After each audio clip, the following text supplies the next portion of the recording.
years of study, I came to realize how important it is to teach people coping strategies to replace those bad habits they formed along their life. With this in mind, I would like to share Dr. Julie and Dr. John Gottman's knowledge as a few principles.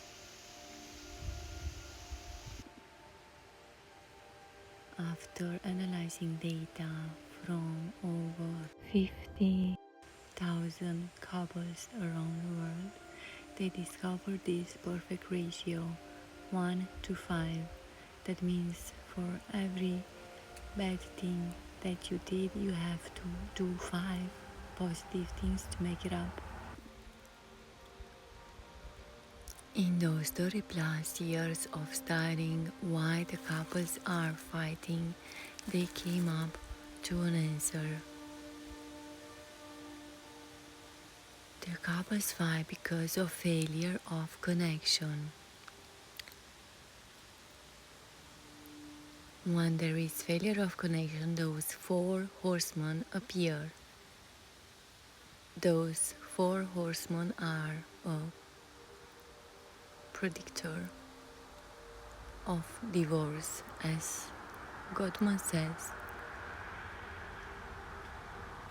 The presence of those 4 horsemen in a marriage, it has a 90% chance of divorce. First, criticism. Second, defensiveness. Third, contempt. Fourth, stonewalling. What can you do to override these 4 horsemen? To gain a positive sentiment override. This means, in case she is making a mistake or you are making a mistake, you are not taking it personally. The positive sentiment override is present when you are taking care of some aspects. It's like an emotional bank account according to Gottman. So here there are 4 principles to fill up your emotional bank account. First principle, creating love maps. This means getting to know your partners, becoming friends with your partner. Ask open-ended questions like, what do you think about this? What are you worrying about? What would you like to change to our house? What do you think about your career? Second, fondness and appreciation. It shouldn't stay in your mind. It should stay on your tongue. That means shared feelings, building respect, showing how much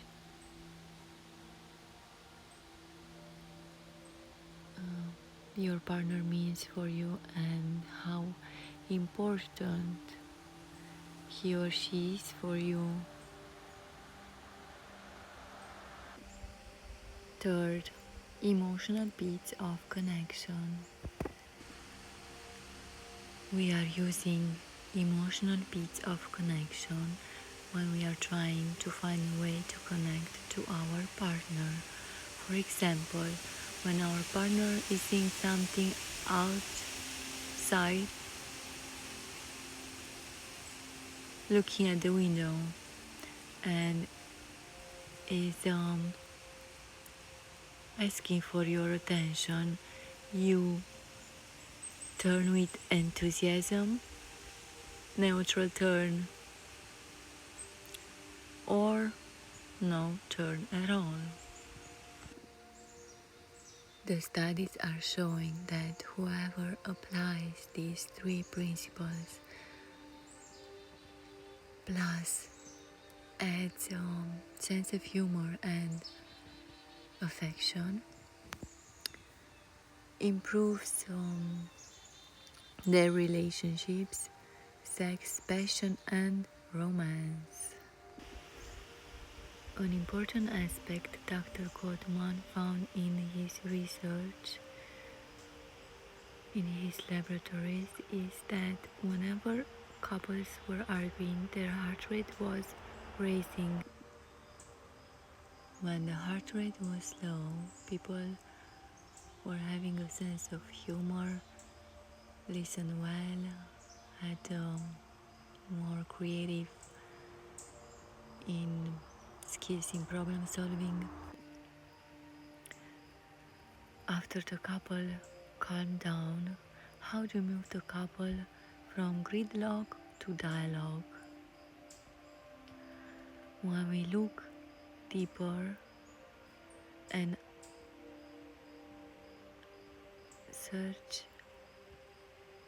the meaning under the spoken words, you will see that most people argue about feelings of lack of freedom, lack of affection, lack of respect, and mostly failure to connect. This shared meaning is a very important aspect in a healthy relationship. Gottman is also mentioning some skills that are needed in a healthy relationship. 1. Not staying hidden and invisible. This means talking about feelings. 2. Asking open-ended questions. For example, what would you like to do? Or how do you see our relationship 3 years from now? 3. Active listening. For example, I would like you to tell me the story of. 4. Empathy, being compassionate. After studying over 40,000 couples that were starting therapy around the world, Dr. Gottman and his team found out a basic need that all the couples had. This need is summarized very well in this question. Will you be there for me? Will you be there for me when I need it?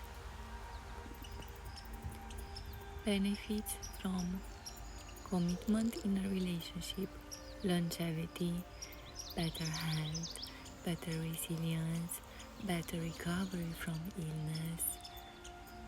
Your children and grandchildren could benefit from your experience from your coping mechanisms that you've developed.